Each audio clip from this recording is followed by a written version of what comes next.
Hello, hello, hello. I hope all is going well today, folks. Hope you had a good week and everything's great. So, I've been a little bit of MIA, and that's because I've had a lot of stuff going on. And I apologize, but I'm back. Your girl is back. Your girl is back. So, if you are new to my channel, welcome. Thank you for hitting the play button. And I hope you enjoy it. And of course, you know, if you're a returning person, that this channel is all about empowering people, especially women, in their careers, in their finances, in their health. So today, what I'm going to be discussing is leadership. So you've been at a job for a while, right, sis? And you're like, man, I'm ready to make a real impact. I'm ready to lead so that I can be a change agent, if you will.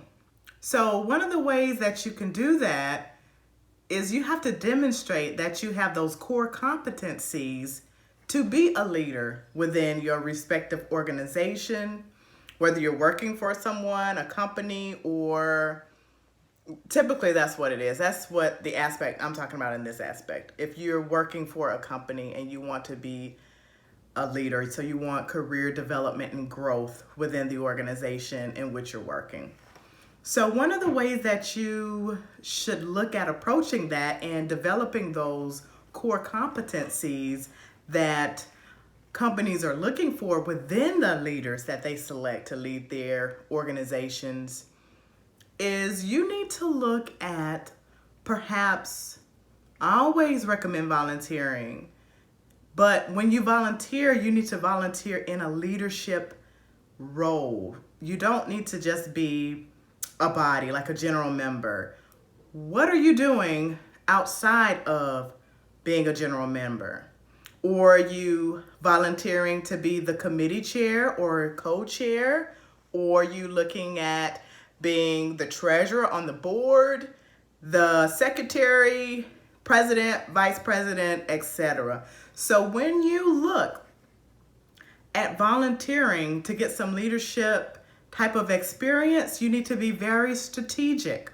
You need to look at what type of skill set that I need to improve upon based on those core competencies that my company is looking for. And I can look at doing those in a volunteer capacity within a nonprofit would be good. Even if you were, if you've been volunteering for a while and you're like, I'm ready to make the next move within my volunteer placement, and I'm ready to look at being on a nonprofit board, which is awesome, by the way. I know people that have gotten permanent jobs outside of what they're actually trained to be, say an engineer or something along those lines. And they did such a wonderful job serving on a nonprofit board that they were offered a position within the nonprofit, whether it be an executive director or some type of leadership role, solely off of them doing a great job as a volunteer on a nonprofit board. Now, there are for-profit board positions within companies, publicly traded companies, things like that, but I'm talking about nonprofit, which is a volunteer placement.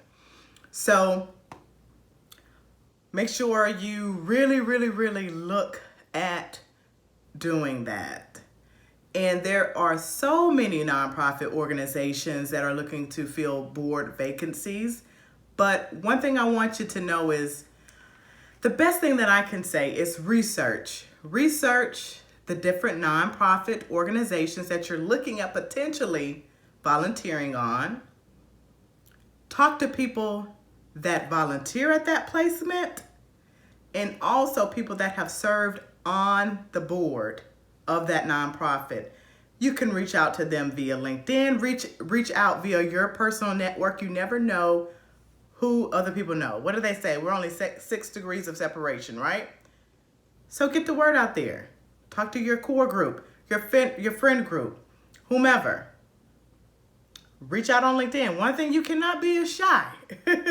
Don't be shy. You have to put on your big girl panties and go out there and reach out to people.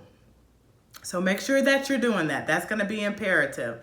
and get a feel and get a real idea of what is going on within the organization.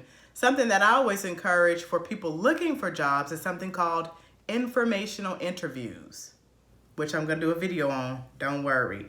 But you also are conducting an informational interview of the person on that board. Even though it's not a paid job per se, you will definitely be doing a job. And you want to know if there are what's the time commitments like? Can I fit this into my schedule? Because you do not want to overwhelm yourself. If you cannot, then don't do it at this time. What are the financial obligations? Many boards, to include nonprofit boards, you have to either donate a certain amount of money or fundraise or etc. So know what that looks like before you commit to this organization. And networking is key. So many people are not just going to let you get a board position on their nonprofit board. You have to put in the work. You have to know people. And by knowing people, people tap you on the shoulder. Hey, she's good. I recommend her. I'm telling you, that's how it works. I know it. It's how it works. So make sure that you're doing that. Another thing that I want you to be very wary of, I've actually run into this before.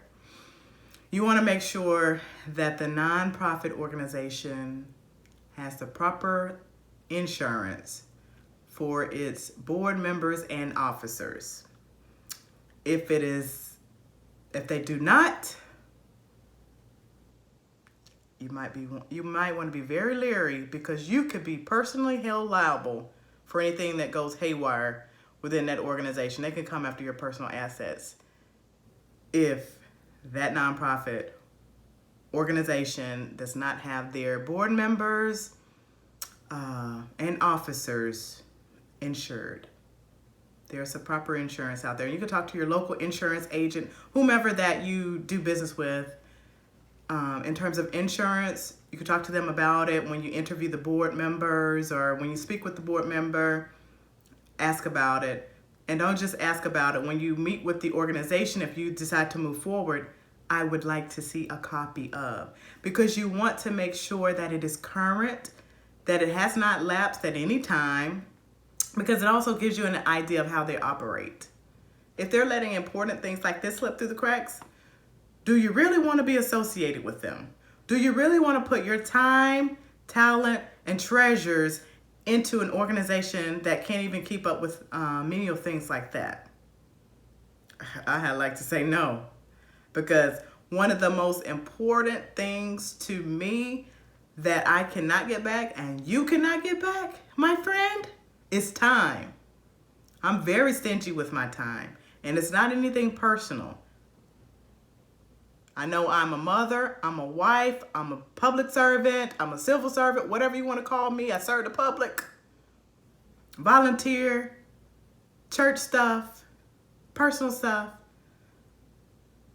And everything that I do, there's a purpose behind it. And I still have to make time for networking and working my business and et cetera, et cetera, et cetera. And making sure I'm spending enough time with my family, my kids, my spouse. So we are, as women, working women today, we're juggling so many balls. So we have to make sure that we are strategic in what we do. So make sure it works for you. Make sure you're a good fit. See what the culture's like. Take a tour of the place. You can learn a lot by touring stuff. You just have to get out there. Sometimes it feels a little uncomfortable, but get out there and take a peek and check it out. I'm telling you, check it out. It will behoove you to do so. So that's just a little tidbit, and I think that's going to be very helpful. If you have any questions or if you need anything, do not hesitate to reach out to me. In the description of this channel are means of ways in which you can contact me. You can email me, you can DM me, and by the way, follow me on Twitter, Instagram, Facebook, so that you can DM me and everything. And if you have questions about anything, and I also post motivational things and inspiring things, because life is hard. But we have to encourage each other. And you know me, I'm all about empowerment. And I really live, breathe Every bit of it. I am so serious about it. Because as women, sometimes we down each other and we compete. I don't compete with people. No. I don't compete. I uplift. I motivate. I encourage. I support wholeheartedly. And anybody that knows me personally knows that. That is what I do. This is not a lie. It's nothing for, not TV, but maybe your girl will be on TV one day. But not for clout, not for social media. This is who I am. This is who I am. And I'm all about empowering women. And that I mean. So reach out to me. It's Taisha_Brown on Instagram. If you just type in Taisha Brown, you'll see my face. I think I use the same picture or something. You'll see it. But make sure you do that on those platforms. Reach out. Friend me. I take friend requests on Facebook. I'm fine with that. You know, I send out tweets. I put pictures up on Instagram. I'm pretty engaged. So I'm just a human being. I'm just a person. I'm just a cheerleader for you. And if you want some one-on-one sessions, send me an email. TaishaBrownConsulting.com. That's not an email. That's my that's my email address. That's my website. My email address is TaishaBrownConsulting@gmail.com. But you can get my free ebook at TaishaBrownConsulting.com. Get the free ebook. It's free. You don't have to do anything but opt in, put your email address in there, and I'll email the ebook to you, okay? If you have any questions again, feel free to reach out to me and do me a favor. Like, comment, share, subscribe, all of that good stuff, okay? I'll see you next week. Bye.